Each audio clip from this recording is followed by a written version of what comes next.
Hello my fellow mech warriors. It's yours truly, the unstoppable Taco House Lord Microsoft Sam, and welcome to the second ever episode of me discussing anything related to BattleTech.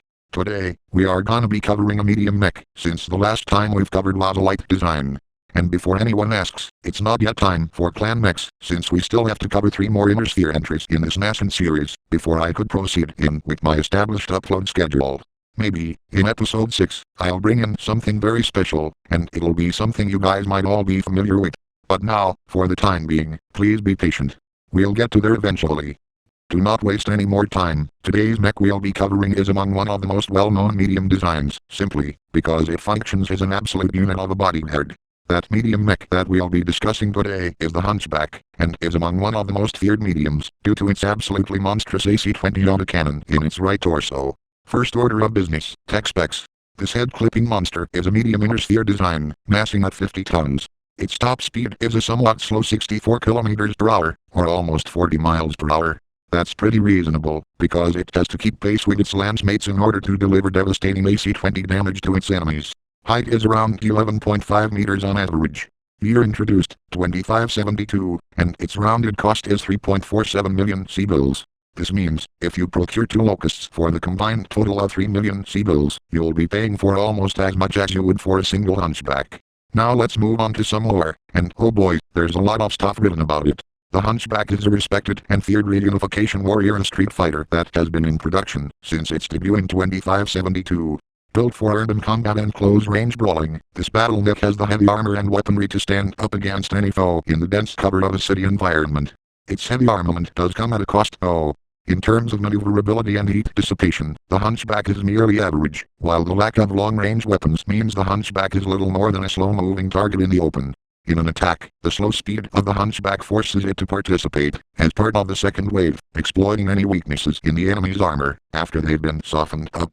The Hunchback was originally designed and produced by Nissan General Industries and sold throughout the Inner Sphere and Periphery, often fielded as part of medium and assault lances. The company was destroyed in the Succession Wars, but the Hunchback continued to remain popular, especially in the arsenals of House Garita and House Liao, where it fits the dueling nature and all-or-nothing combat styles of the 2 successor states. Eventually, Kaliyama Weapons Industries bought the rights to the Hunchback, and restarted production at their factory in Kalidasa to supply House Merrick with large numbers of the mech. Dwindling stockpiles of spare parts and personal preference led many owners to remove the Hunchback's large signature autocannon, and typically install smaller weapons in larger numbers in its stead, resulting in a variety of variants collectively known as quote-unquote swayback, because of the significant change to the mech's configuration and torso structure. The rediscovery of lost technology in the years prior to the clan invasion inspired a number of old designs to be upgraded, the Hunchback included. Under contract from the Free World's League military, Kaliyama engineers designed the HBK-5M variant, which sought to improve upon the original, while still maintaining the soul of the machine. While the new variant included several improvements, mostly involving extra protection against ammunition explosions and overheating, to the chagrin of many mech warriors this came at the cost of reduced ammunition for the autocannon. Their objections ignored, production began in 3046, and the new variant came into widespread use throughout the FWLM until Operation Guerrero, when this drawback was responsible for the failure of several advances. After this, Kaliyama finally produced a new variant, the HBK-6M, which addressed this concern. In the years since, North Storm Battle Mechs opened a refit line to produce new Hunchback variants, and the mech saw use on both sides in the jihad. Overall, the Hunchback has proven to be a very solid medium mech that has braved through the Succession Wars, and has saw widespread use in the Inner Sphere, as a bodyguard element for medium and assault lances. Though it lacks long-range firepower, the Hunchback's monstrous AC-20 autocannon will make it assert its position in the battlefield, meaning any enemy mech that comes in its range will actually make them think twice about messing with that medium mech that could, and just simply back off. But in this brutal nature of 31st century warfare, all enemy forces would just simply scramble to destroy that mech at all costs anyway. As such, the Hunchback is a bit of a hate magnet. To cut the dawdling, let's move on to its armaments and equipment. The primary weapon in the Hunchback is a Tamad-0 AC-20 autocannon, which can strip 1¼ tons of armor off an enemy mech in a single blow. Mounted prominently in the machine's right torso, it is fed by 2 tons of ammo carried in the left torso. This weapon is paired with 2 Ichibu 2000 medium lasers, 1 in either arm, and a diverse optics Type 10 small laser mounted in the mech's head. All of the weapons carried by the Hunchback, along with its 2 heavy battle fists, make it a devastating opponent at close range. Sadly, with a cruising speed of 43.2 kilometers per hour, 26.8 miles per hour, it takes slightly longer to get in range. No shit, Sherlock, the Hunchback can be a bit of a slog to get into position anyway, because that's how it's designed. 10 tons of Starshield standard armor is comparable to the amount carried by many heavy mechs, but unfortunately this has also caused many mech warriors to consider the Hunchback an even match for these behemoths. In truth, the mech does not have the endurance for a straight-up slugging match with many heavier mechs, and when the armor is breached, an opponent's next shot is likely to knock out the autocannon or set off the ammunition. Likewise, firing the autocannon produces a tremendous amount of heat which, if not carefully managed, can force the Hunchback to shut down despite its 13 single heat sinks. When Kolyama restarted production of the HBK-4G, they replaced some of the components used in the original design. Instead of the Kolyama Type 8 chassis, these newer mechs use a Crucis Type 5 chassis, while the Tomatsuru autocannon and Ichiba medium lasers were replaced with Kolyama Big Or and Hellion 5 models. Both the communication and targeting tracking systems were also replaced with an Omicron 4002 networking channel and DRSS Eagle Eye respectively. Now, we move on to the next, and most boring, segment of this video. Its huge myriad of variants, and please keep in mind that to save time, I'll only be covering the most important ones. The HBK-4H. A modification of the design that replaces the AC-20 autocannon with both a lighter AC-10 and 2 additional medium lasers in the right torso, while maintaining 2 tons of ammo in the left. Introduced in 2819, this modification increases the Hunchback's long-range striking capability, at the expense of raw firepower. The HBK-4J. This variant was first employed in 2856, and changes the mech's focus from short-range combat to fire support. It does this by removing the large AC-20 autocannon, and replacing it with 2 LRM-10 launchers, an additional single heatsink, and 3 additional medium lasers, replacing the 2 tons of autocannon ammo in the left torso for 2 tons of missile reloads.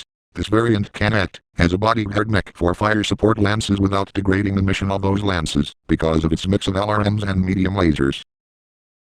The HBK-4B. The 4B Hunchback, introduced in 2937, was modified to carry only energy weapons.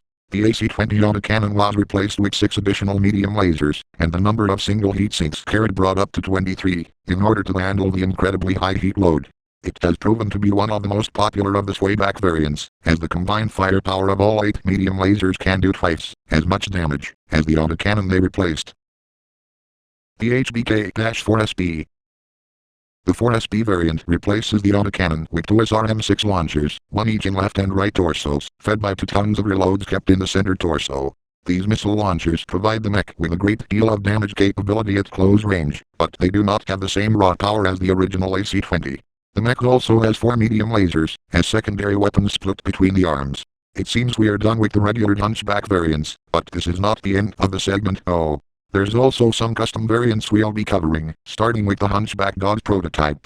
I'm not even kidding, there actually is a custom Hunchback that's mounted with a Gauss rifle. Now, let's get this over with. During the War of 3039, the 9th Ghost Regiment fought the Screaming Eagles Mercenary Company during the Algiers IV campaign, and fielded 2 modified Hunchbacks designed to carry prototype Gauss rifles. Able to cause tremendous damage at unexpected range, the new weapons confounded the mercenaries' commander Colonel Walter Hakala and caused him to surrender. Unfortunately, however, the recoil from firing these powerful weapons often caused the Hunchback to stumble or even fall over, and when no solution to the balance problem could be found, the Koreans were forced to undo these modifications after the war's conclusion. We might go over the personal modifications of the Hunchback, but that would be a little monotonous, considering some of the stats will be the same aside from a few changes on weapons, armor or the amount of heatsinks. But there is a pretty weird football-themed variant which is actually classified as a quote-unquote hero mech in MechWarrior Online, dubbed the Gridiron. The Hunchback Hero Mech, the Gridiron, was the personal mech of Jacoby Aloy with a paint job themed after his former career as a starting quarterback for an American football league in the Magistracy of Campus. Gridiron is fitted with a 200-rated XL engine and embossed steel frame to carry a Gauss rifle in the right torso hunch, supported by an SRM-6 rec in the left torso, medium pulse laser in each arm and the standard small laser in the head. And now, fellow peepsters, is where I get to my most favorite segment, customization, and like the Locust from last time, the Hunchback is a mono-built mech which requires significant man-hours to swap its weapons out.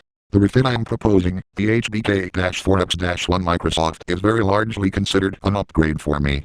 Also dubbed the Sniper Back, its AC-20 autocannon has been replaced with a Gauss rifle, much like the prototype and the Gridiron. However, thanks to its structure and armor being upgraded to Embo steel and ferrofibrous, this has now allowed for 2 tons of ammo in its left torso. Complementing its long-range capabilities is its single AR large laser mounted in its right arm, which means the Hunchback is now capable of long-range fighting. Backing them up are its 2 medium lasers that are now upgraded to AR models. One stood in the left arm, while the other is fitted into its head, where the small laser used to be. This much heavy energy weaponry will generate a considerable amount of heat. However, thanks to its 11 double-strength heat sinks, this keeps it relatively cool, though it'll run slightly hotter than the Gridiron. All of these heat sinks are in its 275 rated XL fusion engine, which is considered a massive performance boost for the Hunchback, because this larger engine, the largest that can be fitted to a medium mech, allows it to keep up with other mediums, going at a top running speed of a little over 89 km per hour, or under 59.5 miles per hour. This means the Hunchback can get into position much quicker than its stock contemporaries, and will respond to combat zones more effectively. This Hunchback refit is also fairly well protected, because with 8.5 tons of ferrofibrous armor covering the mech, it offers almost as much protection as the stock 4G Hunchback, 364 points of armor versus 380 points in the 4G. This means the Sniper Hunchback is a little more vulnerable, but thanks to its significantly upgraded XL engine, it can escape from a dangerous situation more easily. Overall, I consider this refit a pretty decent upgrade from the stock model. Its Gauss rifle, paired with an AR large laser, turns this close-range brawler into an absolute unit of a long-range monster, with a pair of GR medium lasers to back them up. It is also quite a bit faster, is quite a bit better protected with ferrofibrous armor, and is able to run a bit cooler thanks to its 11 double heat sinks. If placed in the battlefield, the Hunchback will serve its lance well, as a long-range direct-fire support mech, being able to head-clip enemies from afar, while its lance mates push in for the assault. However, since this variant of the Hunchback, or perhaps any other variant of it really, is still quite a bit of a hate magnet because of its devastating firepower, any panicking enemies will scramble to take the Sniper Hunchback out at all costs, which means this mech still has to go unsupported. Nevertheless, this is one devastating medium mech you should never want to mess with. Well, that's all I have time for today. I hope you enjoyed my second lore video about BattleTech, and until next time, I'll see you all later. Cheerio.